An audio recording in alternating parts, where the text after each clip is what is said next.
We're here at the ALEC 49th annual meeting in downtown Atlanta. I'm so excited to be joined by one of my colleagues. He is the ALEC Task Force Director for Education and Workforce Development, Andrew Handel.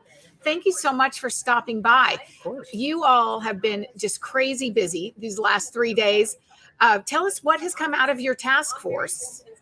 Yeah, so we had a few different model policies that were considered. The biggest one was the Hope Scholarship Program Act. It's modeled off of the West Virginia law that passed back in 2021. So that's an education savings account program, and it's universal, applies to every single student.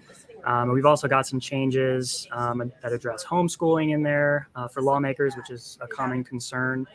And 100% of the money there follows the kids, which is the end goal there. So really excited to get that done. We passed an Academic Transparency Act as well, which requires all public K through 12 schools to post their instructional materials and teacher training materials online, which is a really key thing. We've seen parents needing to file FOIA requests around the country and pay thousands of dollars just to see what's being taught to their kids, which is ridiculous. So, those are really the two big ones. We had some amendments to our Textbook Cost Transparency Act as well. That pretty much covers it. So to sum it up, the first one was the Education Saving, give me the name again. The Hope Scholarship Program. The Hope Scholarship Program. I'm going to put that up on our screen here so that lawmakers out there, if you're checking this out down the road, you'll know what to look for. The Hope Scholarship Program. Yep. And in a nutshell, that does what? So it creates flexible spending accounts that parents can use to direct the state funding that would have otherwise been spent to educate their student in public school. They can use that to pay private school tuition. They can pay for books and supplies, school uniforms, testing fees. There's a very wide range of different educational expenses that parents can then use that money for. The Hope Scholarship Program. Now, is this when I hear people say, let the money follow the student, is that what it refers to here? That's exactly what it's doing. Okay. Here. Yep. We're not trapping the money in a public school, and we're not letting the public school say that this money belongs to us. We're saying the money belongs to the students and the families, and it follows them to whatever school they think is best. Now, is this the Hope Scholarship Program? Is this the one that Arizona recently passed? This is the program in West Virginia. Gotcha. Yeah, okay. So Arizona came shortly after this model was submitted. Okay. Obviously, it does exactly the same thing, though. It's 100% of kids can access the program. Okay. So states are already starting to pass this legislation. And the second big one is the transparency. Mm-hmm.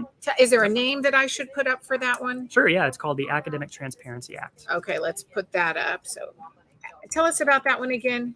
Yeah. So it just requires that K through 12 public schools must post their instructional materials online.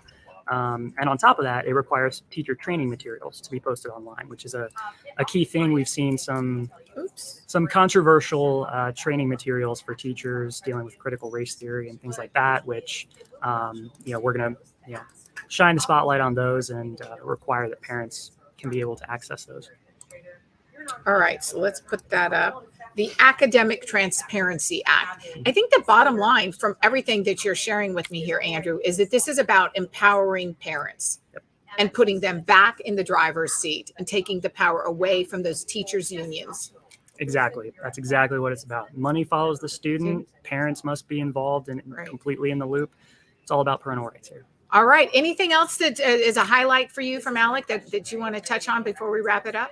Yeah, no, it's pretty clear. A lot of the conversations I've been having with lawmakers, they've been, highlighting this is where the voters are. They're very interested in whatever candidates are going to support school choice in the end. So, I'm just glad to be here and be a part of that solution, offer whatever policies are best to make that happen. So, well, thank you so much, Andrew. We're just so grateful for Andrew. Our task force directors here at ALEC are the hardest working people on our team, no doubt about it.